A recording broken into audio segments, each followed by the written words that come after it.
Today we have a knife from a knife that I never knew existed from a company I didn't know existed. I know it's a shocker. I am late to the game with yet another knife.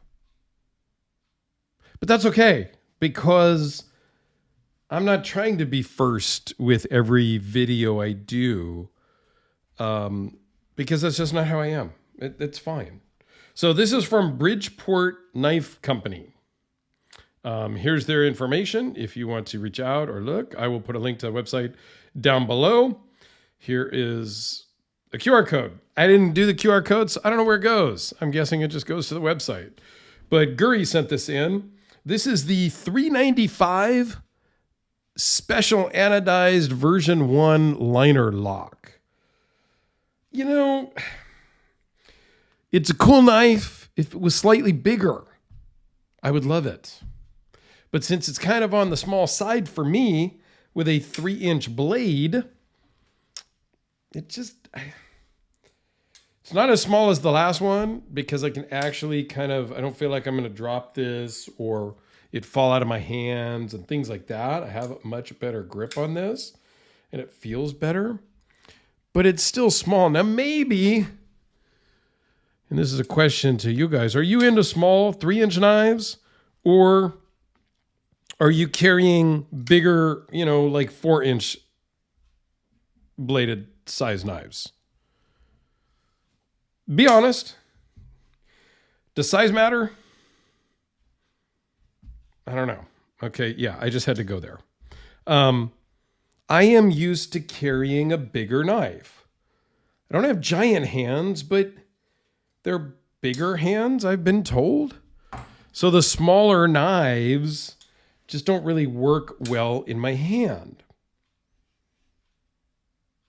I think 3-inch knife is all you need. It's going to handle every cutting task that you throw at it. Because even though I carry a 3 3/4 to 4 1/4, 4.5-inch blade knife on the regular, I'm not chopping down trees. I'm using my 4-inch bladed knife for the same exact thing that you're going to use this 3-inch bladed knife for. So I think it's a mental thing. I don't know. So Bridgeport Knife Company, been around a few years. I don't know. Garrett is the owner, designer, and whatnot of it. These are made overseas. This particular one was made by Kubi, China. But this is the special version because it got some extra anodizing and it comes on skiff bearings. Still budget friendly knife at $130-ish on pre-order, give or take. Yeah, it's a titanium liner lock with a blade shape that Garrett, the owner, doesn't even want to name because it's kind of a hodgepodge of several different styles. You have a little bit of belly. You have this reverse tanto.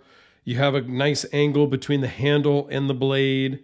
Easy to get in and do detail work, things like that. I think it works really well. And if it was 3.5 inches or bigger, I might want one because it works really well in the pocket. So you have 14C 28N stonewash blade, bronzed anodized scales, reversible pocket clip with that kind of reverse tanto, if you will. 3D mill pocket clip that works really well in the pocket. T10, I think is what the website said for the pivot screw. So T8's for the rest, which is cool. Probably a steel liner. Let me see. I meant to check that. I am guessing we do the magnet test. It is a steel liner, which is fine. No problem there. Locks up super solid. As you can see, this has some stuff on it from Guri. He carries and uses all of these. And told me to carry and use anything that he sends me, which is super nice. Sometimes I do. I'll carry them. I have not carried this one just because I know it's going to be a little small for me. But let's talk about some specs. Overall, you got 4 inches. 6 7/8. That was 4 inches closed. Overall is 6 7/8. 3.01 blade length, and that's from the tip up here.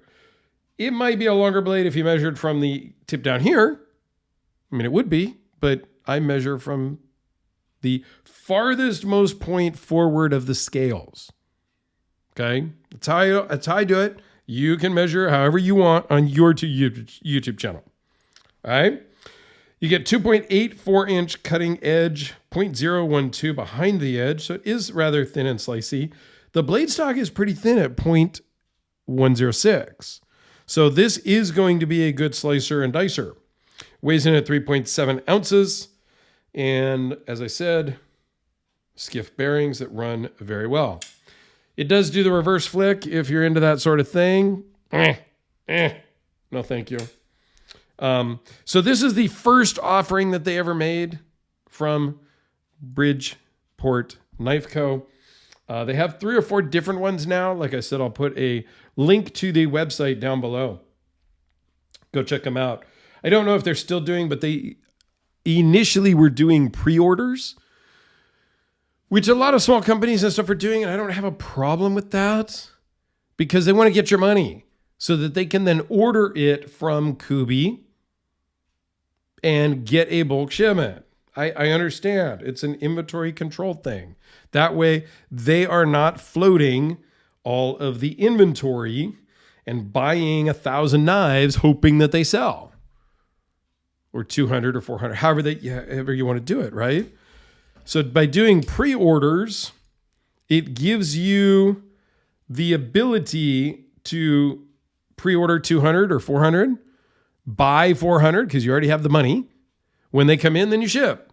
I don't have a problem with that. This is the Spyderco Delica, about the same size. However, the handle is a little bigger here. So I do feel, this is one's really thin, but it does feel a little bit better in my hand, even though it's thin. But the blade, if we look at that, is roughly the same size, maybe a hair shorter on the Delica. Since I pulled out some of these bigger ones, this is the Black Death Series Hellraiser from Red Horse Knife Works. And just to put them in different order than I did earlier, this is the RJ Martin Q36SS for Super Slim. These are both handmade, full-on customs. So not a comparison, but there you go. Speaking of Kubi, this is the Kubi KB237, about $45. One of my favorite budget-ish knives. G10, D2, all blacked out. This comes in different colors and stuff too, and at a few different prices depending on the colors you choose. There you go. Kubi is a great company. They do some really nice knives, and they did a fantastic job on this Bridgeport Knife Co. 395. Thanks for watching, everyone. Go check him out down below. Like I said, I'll put a link to the Bridgeport Knife Company down below. Thanks all.